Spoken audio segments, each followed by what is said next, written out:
Bismillahirrahmanirrahim. Assalamualaikum warahmatullahi wabarakatuh. Hamdan syukranillah. Assalatu wassalamu ala asrafil anbiya'i wal mursalin wa ala alihi wa ashabihi wa man tabi'ahum bi ihsani ila yaumiddin, amma ba'du.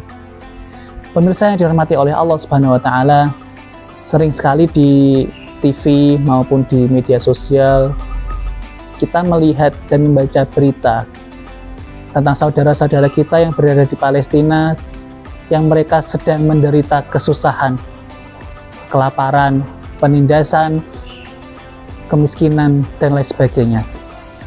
Itu adalah salah satu bukti bahwasanya perbedaan keyakinan dalam beragama itu, jika kita tidak sikapi dengan bijak, maka akan timbullah berbagai perpecahan, permusuhan, dan juga penindasan yang akan dapat merugikan dan menyakiti salah satu dari umat beragama. Oleh karena itu, pemirsa yang dihormati oleh Allah Subhanahu wa taala, pada kesempatan kali ini saya akan menyampaikan tentang pentingnya bagi kita sebagai seorang muslim untuk menghindari kekerasan ataupun diskriminasi dalam beragama. Memang kalau kaitannya dengan keyakinan, keimanan, itu adalah suatu hal yang mutlak. Masing-masing agama itu meyakini kebenaran akan agama mereka masing-masing. Dan mereka juga tidak akan mau dan tidak akan sudi apabila mereka diminta untuk menggoyahkan agama mereka atau bahkan memalingkan diri dari keyakinan mereka, bahkan untuk suatu hal yang bersifat dunia seperti uang, ataupun pakaian, harta, jabatan, dan lain sebagainya. Namun jika kita tidak bisa menyikapi perbedaan ini dengan sebijak-bijaknya, maka akan timbul berbagai bentuk kekerasan, konflik, dan lain sebagainya yang tentu saja itu sangat tidak disukai oleh Allah Subhanahu wa taala dan juga Rasul-Nya. Pemirsa dihormati oleh Allah Subhanahu wa taala, Islam adalah agama yang sangat mencintai dan sangat mendorong para umatnya, para pemeluknya untuk senantiasa berdamai, kemudian saling bersatu, dan juga tidak membenci satu sama lain. Karena kita semua sebagai umat Islam sangat menghargai sosial dibandingkan segalanya. Kita semua sama-sama meyakini bahwasanya manusia itu tidak bisa hidup sendiri tanpa bergantung dengan pertolongan atau bantuan orang lain. Oleh karena itu, agar tidak terjadi hal-hal yang dapat memecahkan sosial, meruntuhkan persatuan dan kesatuan, maka hendaknya kita jauhi sejauh mungkin segala bentuk kekerasan ataupun penindasan antar umat beragama.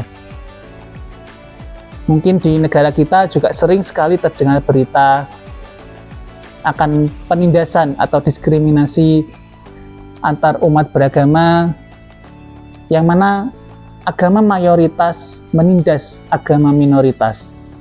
Itu adalah sesuatu yang sangat dibenci oleh Allah Subhanahu wa taala.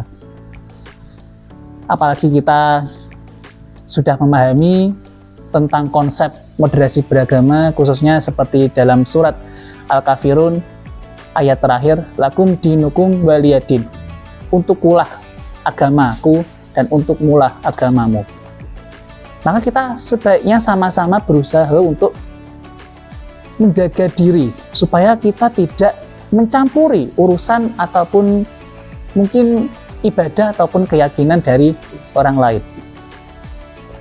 Malah sebaiknya kita fokus dan juga kita terus meningkatkan keyakinan kita, keimanan kita, dan lain sebagainya tanpa harus memikirkan atau mencari keburukan atau kesalahan dari agama-agama lain.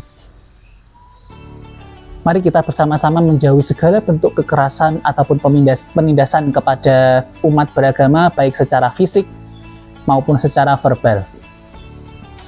Jika secara verbal mungkin kita seringkali secara tidak sadar kita melontarkan guyonan atau ejekan yang kita tidak tahu apakah itu menyakiti hati orang lain atau tidak. Dan ditambah lagi dengan kecanggihan di zaman modern ini dengan adanya gadget, kita bahkan bisa melampiaskan apa yang kita katakan secara lebih luas lagi jangkauannya. Oleh karena itu, marilah kita bersama-sama untuk berhati-hati dalam segala bentuk tindakan kita, baik secara fisik maupun secara perkataan, agar kita tidak menimbulkan segala bentuk kekerasan, diskriminasi, atau konflik yang berkaitan dengan agama yang ada di dunia ini.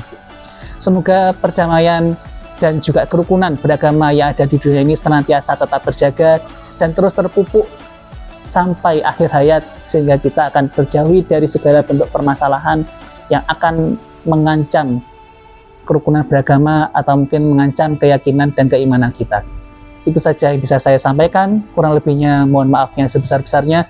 Wabillahi taufiq wal hidayah. Assalamualaikum warahmatullahi wabarakatuh.